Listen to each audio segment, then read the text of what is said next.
시간에 오신 여러분들을 환영합니다. 사랑하는 새벽 기도 동지 여러분, 오늘 우리가 나눌 말씀의 제목은 당신의 백성 가운데 계신 하나님입니다. 하나님은 어떤 분이십니까? 그분은 하늘 멀리 계시는 분이 아닙니다. 우리와 멀리 떨어져 계신 분이 아니라 성경은 하나님을 당신의 백성 가운데 거하시기를 원하시는 분으로 소개하고 있습니다. 이것이 바로 하나님의 성품의 중심이며 성소 제도의 핵심이고 또한 십자가 복음의 본질입니다. 오늘 본문은 이렇게 말하고 있습니다.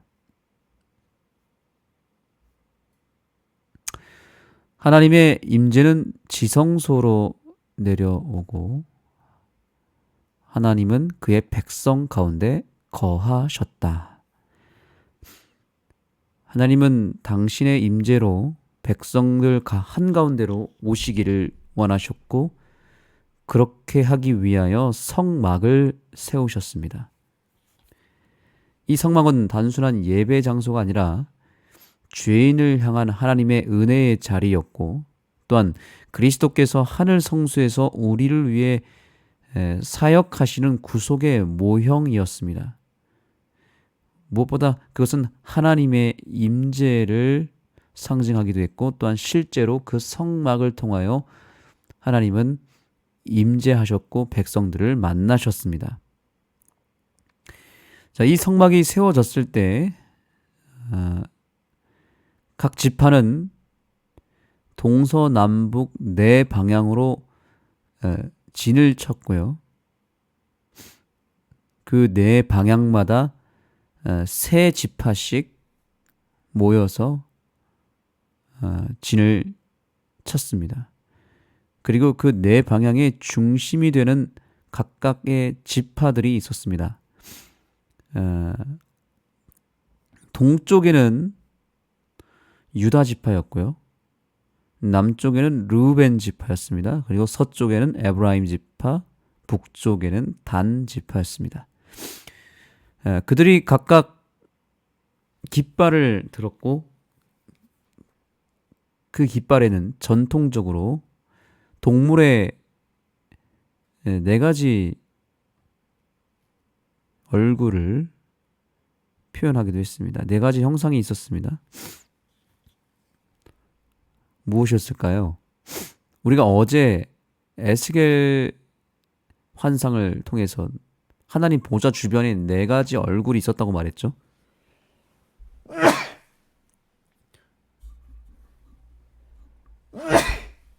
네 가지 얼굴이 각각 사자, 사람, 소, 독수리였습니다. 놀랍게도 이 이스라엘 각 진영의 네 가지 방향의 깃발을 이 대표 지파들이 들었을 때 그 깃발 속에는 사자와 사람과 소와 독수리의 형상이 있었다는 것으로 전해지고 있습니다. 자, 여기 보시면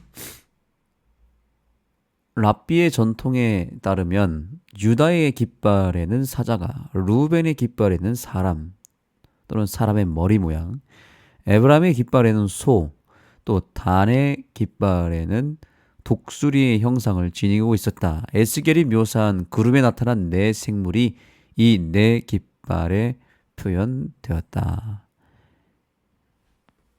이것이 일반적으로 모든 주석서에서 이야기하는 내용입니다. 그래서 이 모습은 에스겔과 요한계시록에서 보좌 주위에 있었던 네 생물의 모습과 맞닿아 있습니다. 여기서 우리는 재림교회의 성소 진리를 되새겨 봅니다. 성소는 단순한 구조물이 아니라 하나님의 구속의 계획 전체를 보여주는 복음의 모형이라는 사실입니다. 성소의 중심에 바로 속죄소, 즉 법궤가 있었고 그 위에 하나님의 쉐키나의 영광, 곧 하나님의 임재가 있었습니다.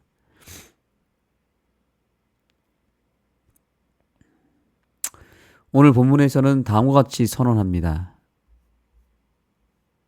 이 고대 전통을 성경이 묘사하는 새 예루살렘과 비교해 보면 새 예루살렘의 사방에 각각 새 지파가 나타내는 문들이 등장하는데 그 내용이 그 모양이 굉장히 흥미로운 형태로 나타난다라는 것인데요. 바로 요한계시록 21장 12절 13절의 모양이죠.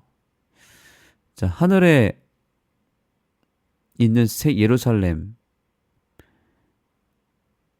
그것은 이런 형태로 되어 있습니다.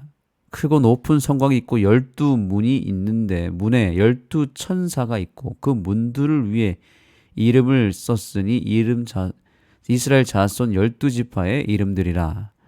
동쪽의 세문, 북쪽의 세문, 남쪽의 세문, 서쪽의 세문이니 라고 되어 있죠. 마치 무엇과 같습니까? 출애굽기에 나오는 이스라엘 백성들이 광야에서 진을 쳤을 때에 성소를 중심으로 또 성소 안에 있는 보좌를 중심으로 동쪽의 세 지파, 북쪽의 세 지파, 남쪽의 세 지파, 서쪽의 세 지파가 있었고 그 지파의 대표되는 지파에서 깃발을 들었는데 그 깃발에는 바로 내 생물의 얼굴이 있었다라는 것이죠. 이것이 어디까지 이어지는 거예요? 새 예루살렘까지 이어지게 되는 것입니다.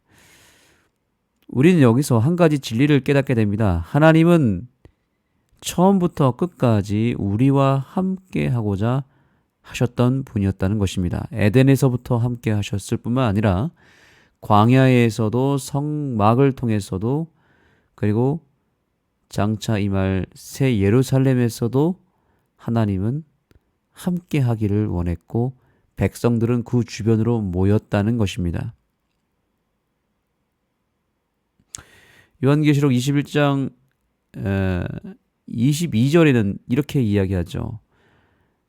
주 하나님 곧 전능하신 이와 및 어린 양이 그 성전이시라 라고 가르치고 있습니다.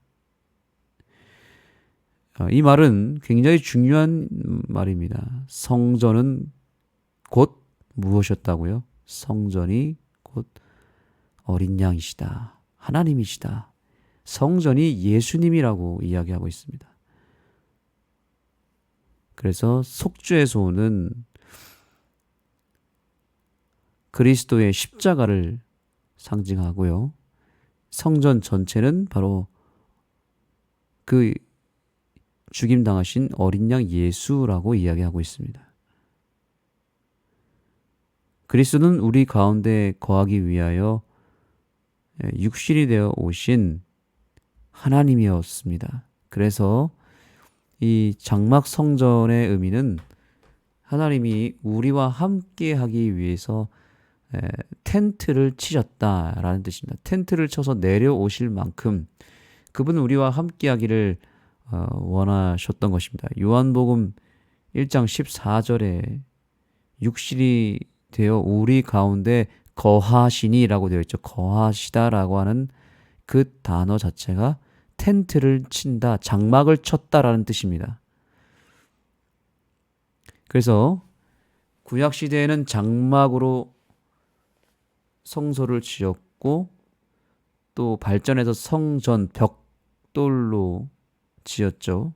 그런데 그 모든 장막 텐트와 벽돌이 상징하는 것은 예수님께서 육신의 모양으로 이 땅에 오셨다는 것이죠. 그래서 장막은 예수님의 몸을 상징하는 것이죠. 그래서 몸을 입고 이 땅에 임하신 하나님이 바로 장막 성전 혹은 성전 그리고 성막 이 두 가지가 다 예수님을 상징했다는 것입니다.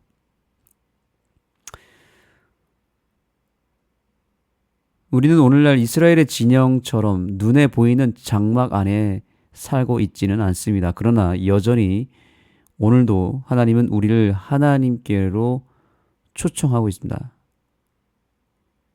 내가 그들 가운데 거하리라 라고 하는 말씀을 우리는 기억해야 되겠습니다. 오늘 교훈의 말씀을 볼까요? 이스라엘 진영과 새 예루살렘에 대한 묘사는 하나님께서 그들 중에 거하시며 인류를 당신의 보호자 가까이 이끌려고 하신다는 중요한 사실을 강조한다. 그렇습니다. 하나님께서 우리에게 임재하시는 하나님으로 여전히 계신다는 것을 기억해야 됩니다. 하나님은 여전히 오늘날 우리에게 임재하십니다. 그런데 그 임재하시는 보좌를 상징하는 성전 혹은 성소가 있는 곳에는 항상 백성들이 모였고, 그 백성들이 모였을 때에는 어떤 형태로 모였습니까? 네 가지 방향으로 항상 모였다는 것이죠. 그리고 그 네 가지 방향에는 항상 어떤 모양이 나타났냐면 네 생물의 모양으로 나타났습니다. 에스겔의 환상과 또 이스라엘의 지파 진영과 요한계시록의 성전의 주변에는 그런 12지파의 질서 있는 모습 속에 네 생물의 상징이 항상 따라다녔다는 것입니다. 이것은 무엇을 상징할까요? 어제 우리가 배웠습니다. 네 생물이 상징하는 바는 하나님의 네 가지 속성이라고 배웠습니다. 네 가지 형상입니다. 결국엔 하나님의 백성들의 모습 속에서 하나님의 형상이 드러났을 때에 그 자체가 뭘 증거합니까? 하나님이 그 자리에 임재하셨구나라고 하는 것을 우리가 배우게 되는 것입니다. 그래서 여기에는 여러 깊은 의미들이 있습니다. 하나님이 임재하시는 곳에는 하나님의 백성들이 모이는데 그 백성들의 모습의 특징은 하나님의 형상을 나타낸다는 것이죠. 이것을 뒤집어서 이야기한다면 어떻게 이야기할 수 있을까요? 하나님의 백성들의 모습 가운데 하나님의 형상이 드러나지 않는다면 그곳에는 하나님이 임재하실 수 없다는 뜻이라는 것이죠. 또한 오히려 이렇게 얘기할 수도 있습니다. 하나님이 임재하지 않기 때문에 또한 하나님의 백성들의 모습 속에서 그분의 형상이 드러나지 않는 것도 말이 될 수 있습니다. 오늘날의 교회라고 하는 공동체 속에 하나님의 형상이, 하나님의 품성이 나타나지 않는다면 그 교회 공동체 속에는 하나님이 결코 임하실 수가 없습니다. 또한 하나님이 임하지 않기 때문에 그런 현상이 있는 것도 사실입니다. 반대로 하나님의 품성이 자꾸만 나타난다면 그 교회에는 하나님이 임재하시는 교회이고 하나님이 확실하게 임재하셨다는 증거가 되기도 합니다. 하나님의 품성은 결국 어느 결론으로 도달하게 되냐면 하나님의 이타적 사랑, 자아희생적 사랑으로 귀결됩니다.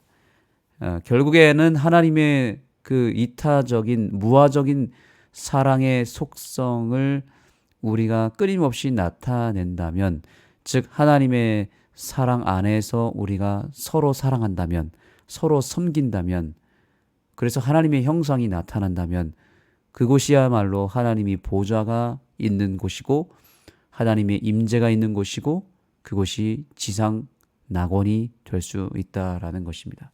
하나님은 오늘 이 교과 공부를 통해서 하나님의 보좌를 다시 한번 보여주시고 그 보좌가 있는 곳에 어떤 모습이 나타나는지를 보여주시면서 우리에게 사명의 길을 소개하고 있는 것입니다. 그것은 우리가 있는 그곳에서 있는 그곳을 하나님이 임재하시는 보좌가 세워지는 곳으로 만들라는 것입니다.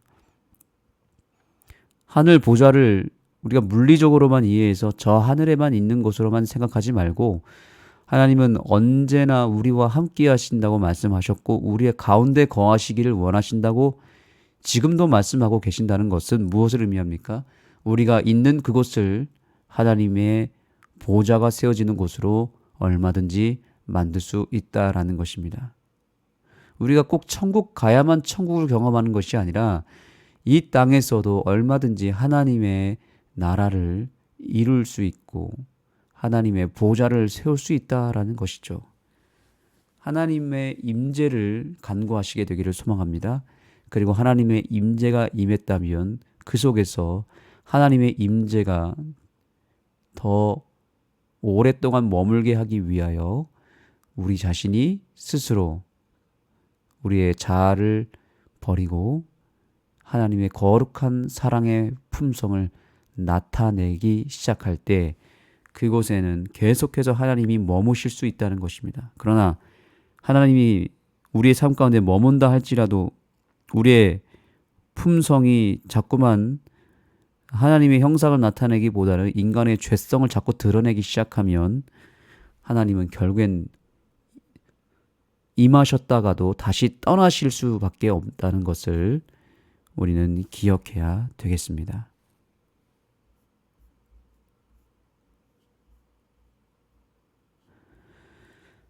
자, 오늘 마지막 영감의 교훈 한 가지를 읽고 마치겠습니다. 예배하는 자의 자세. 비록 하나님께서는 손으로 만든 전에 거하지 아니하시지만 당신의 임재로 모인 회중을 영화롭게 하신다.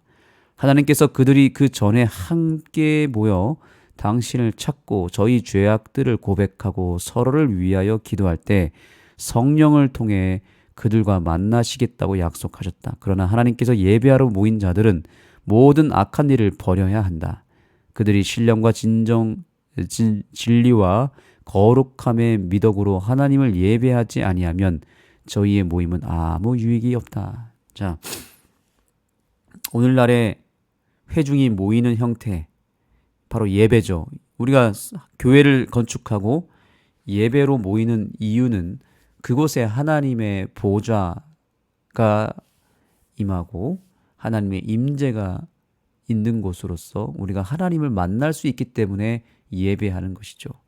그런데 우리가 정말 하나님을 생생하게 만나는 예배는 어떻게 그 예배가 이루어지냐 하면 바로 그곳에서 하나님의 사랑이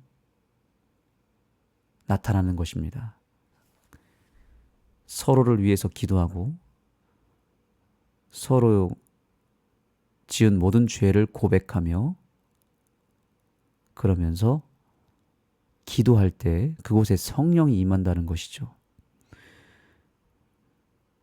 하나님의 보좌가 그때 임하게 되는 것입니다. 너무나 간단한 원리죠.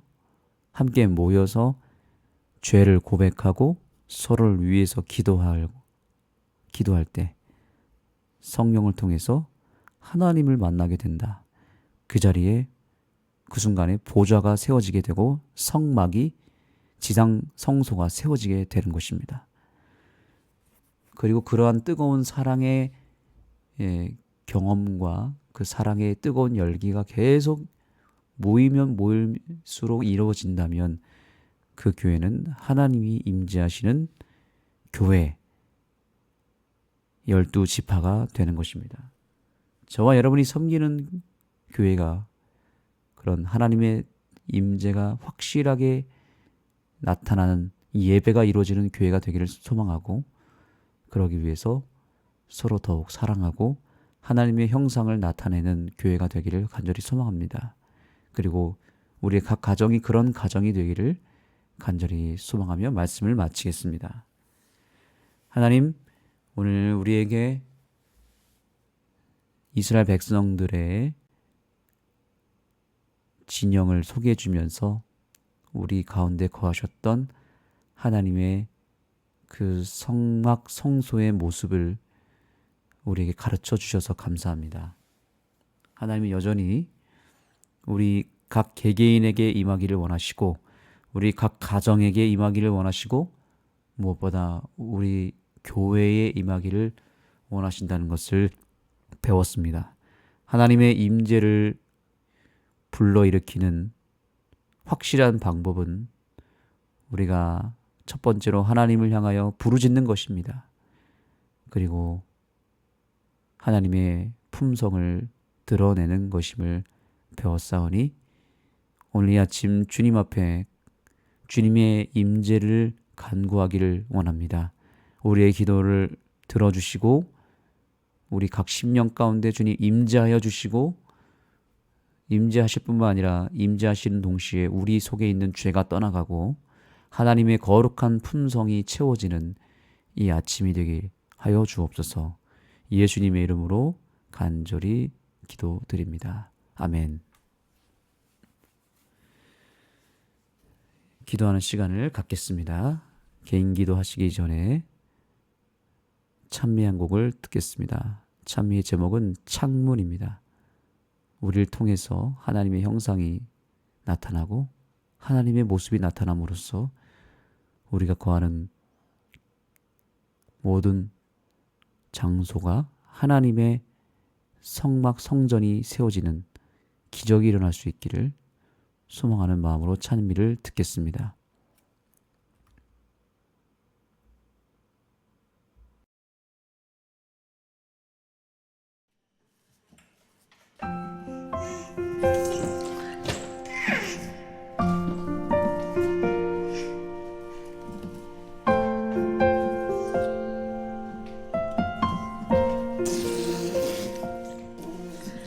어둠의 사람과 주님 사이 벽이 서 있네.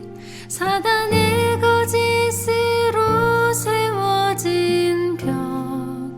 그러나 하나님의 사랑은 어둠을 물리치네. 우리가 그 벽의 창문이 될 우린 창문, 우릴 통해 세상이 예수를 보네. 우리를 부르셨네.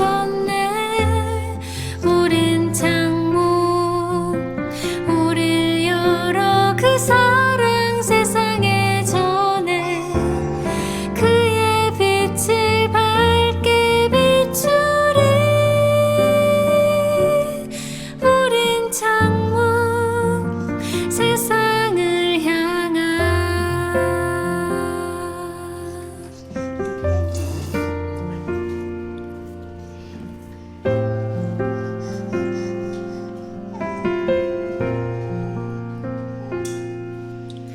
어딘가 슬픔 속에서 하나이는 울고, 어딘가 어둠 속에 형제가 있고, 어딘가